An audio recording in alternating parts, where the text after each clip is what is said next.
BBC World Service with the story of how food packages sparked friendships across continents. 75 years ago, war had torn Europe apart. But amid the devastation, aid parcels from America began to arrive all over the continent, even in Germany. I was amazed that the Americans, who used to be our enemies, supported us so much. Parcels of Care at bbcworldservice.com/documentaries. This is the BBC World Service, and on our website you can explore more of our programmes from documentaries to science.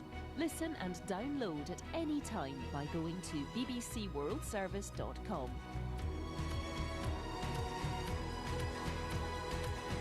On air, online and on smartphone, this is the BBC World Service, the world's radio station.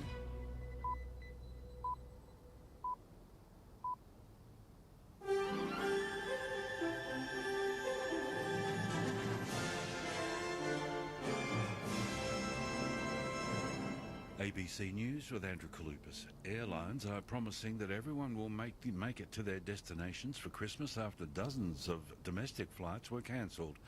Basel Hindele reports. At least 80 domestic flights were cancelled after a large number of airline staff had to get a COVID test and isolate.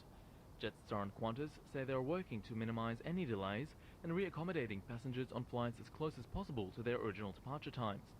Virgin Australia is taking similar steps and says that all passengers would make it to their final destination and that nobody would be left stranded for Christmas. COVID testing requirements have impacted many Sydney workplaces this week after a surge in case numbers, with 5,612 infections in New South Wales on Friday.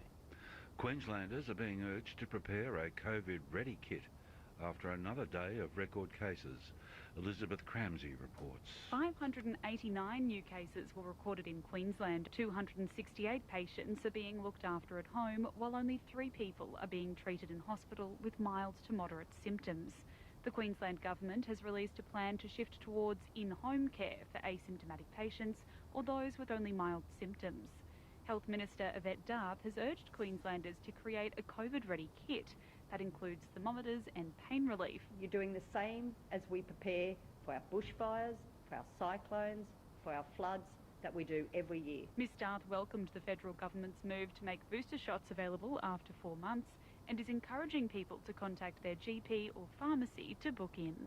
Fortescue Metals Group has been fined after pleading guilty to breaching West Australia's Aboriginal Heritage Act. Here's David Webber. FMG failed to properly inform traditional owners before land was cleared at Wheelamurra Creek in February.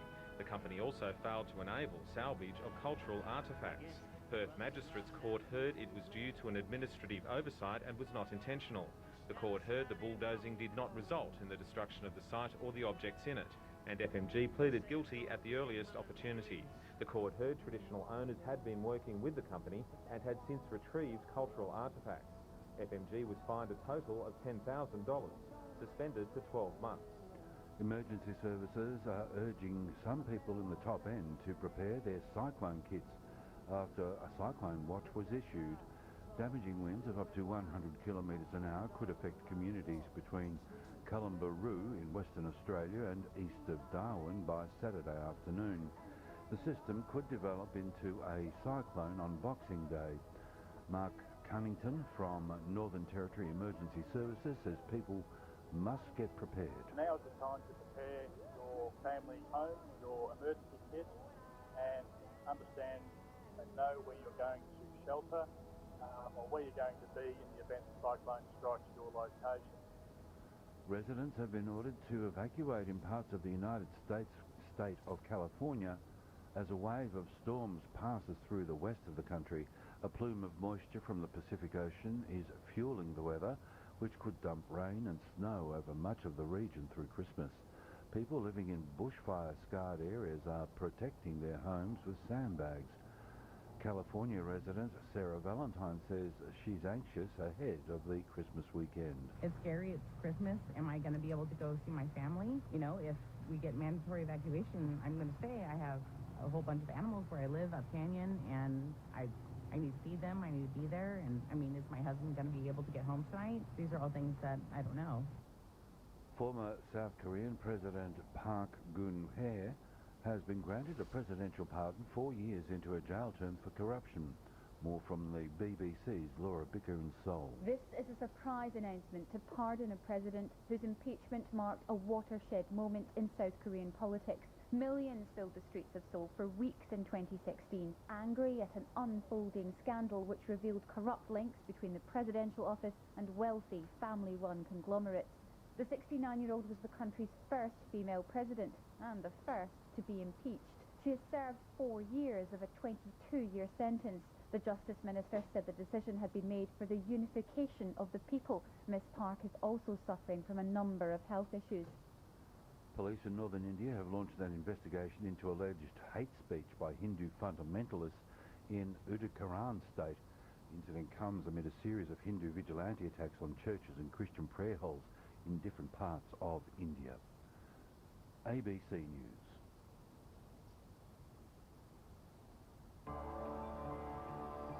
On ABC News Radio, we'll look at the national weather. A broad trough will lead to showers, rain and storms over northern Western Australia, the Northern Territory, Queensland and eastern New South Wales. A coastal trough will bring locally heavy falls to southeast Queensland and northeast New South Wales, and a high in the Bight is driving easterly winds drawing heat into Western Australia.